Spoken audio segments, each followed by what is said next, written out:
Nobody actually understands Gen Z. Not their parents, not their bosses, not even the media that won't stop talking about them. And honestly, that's the most Gen Z thing ever. They're called lazy, oversensitive, chronically online, terminally anxious. But here's what nobody's actually saying out loud. Gen Z didn't get soft. The world got harder, and they were the first ones to notice. Born between 1995 and 2010, they came of age during the 2008 financial crash, a global pandemic, school shootings becoming a routine news story, and an algorithm designed to never let their brain rest. And we have the nerve to call them dramatic. Let's actually break this down. Because once you understand the psychology, you won't look at this generation the same way again. Picture a kid, maybe 9 years old. It's 2008. Mom and dad are whispering about the mortgage. The news keeps saying recession. They don't fully understand it, but they feel it. That low hum of financial dread. That became the soundtrack of their childhood. Unlike boomers who grew up during American prosperity, or millennials who at least got a taste of pre-9/11 optimism, Gen Z opened their eyes to a world already mid-collapse. And then came the phone. Pew Research confirmed what we all already suspected. Gen Z is the first generation where the majority had smartphones before high school. But here's what that actually means psychologically. Their brains were still developing, literally still wiring themselves. And into that developing brain, we poured infinite scroll, curated highlight reels of everyone else's perfect life, comment sections, like counts, and the silent, constant pressure to perform your own existence for an audience. Psychologists call it continuous partial attention. Your brain never fully lands anywhere. It's always scanning, comparing, refreshing. You're not just distracted. Your nervous system is permanently in standby mode. Here's the comparison thing, and this part is brutal. Your parents compared themselves to the neighbors, maybe the cool kids at school. Gen Z, they compare themselves to everyone. The 19-year-old with a six-figure business on TikTok, the college sophomore with 300K followers, the fitness influencer with the perfect body. And I know what you're thinking, just log off. But that's like telling someone drowning to just swim. When your social life, your school, your news, your entertainment, your identity, all of it exists on the same four apps. You can't just opt out. So instead, it creates what researchers call ambient anxiety. Not a panic attack, not a breakdown, just a low-level pressure that never fully lifts.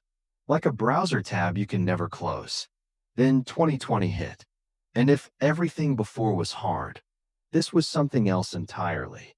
Junior year of high school, gone overnight. College freshman move-in, canceled. First job, Zoom calls in a childhood bedroom. The American Psychological Association found Gen Z reported higher stress levels than any other generation, including adults managing careers, mortgages, and families. Read that again. Teenagers were more stressed than middle-aged adults. And the things that usually save teenagers, sports, friends, prom, part-time jobs, just being outside, all of it disappeared. Overnight. The milestones that generations before them used to build confidence, identity, and connection, canceled, postponed, or streamed on Zoom with 12 people in tiny boxes. So what do you get when you combine all of this? Constant digital comparison, economic instability from childhood, a pandemic that stole adolescence, school shooter drills as a normal Tuesday activity. You get a generation that desperately wants control, in a world that keeps proving it can't be controlled. And that is why Gen Z is obsessed with mental health. Not as a trend, not for TikTok clout, as survival, therapy, boundaries, soft life, rest culture. These aren't buzzwords. They're the coping tools of a generation that watched every system they were told to trust, school, economy, government, healthcare, crack under pressure. where older generations gritted their teeth and said push through it. Gen Z said, wait, why are we normalizing suffering? But here's the contradiction that breaks people's brains. Gen Z is the most connected generation in history, and also one of the loneliest. Think about that.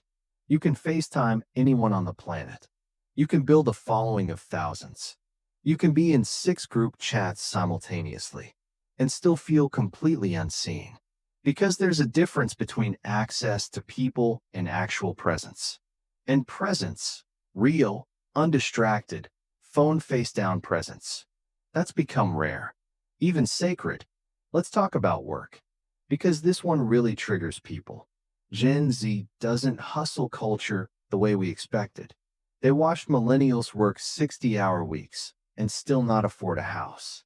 They watched their parents sacrifice everything for job security and still get laid off. So when a 22-year-old says, I'm not working weekends for a company that doesn't care about me, that's not laziness. That's pattern recognition. They ran the math. The deal doesn't add up. And they're not afraid to say it out loud, which, honestly, is more than most generations ever did.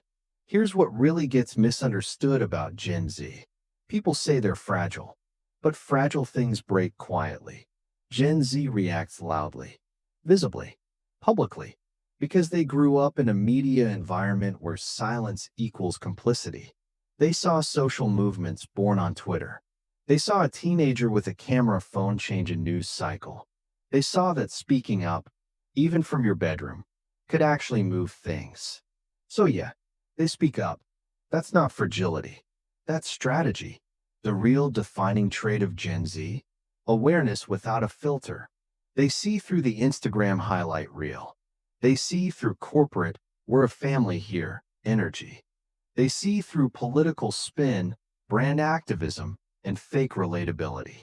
Once you've grown up with access to every perspective, every leaked document, every whistleblower thread, blind trust becomes almost impossible. And that's uncomfortable for institutions built on blind trust.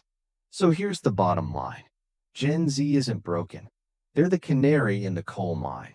They're reacting exactly how any psychologically aware human would react to unprecedented digital pressure, economic instability, climate anxiety, social isolation, and a news cycle that never sleeps. The rest of us just learned to numb it earlier.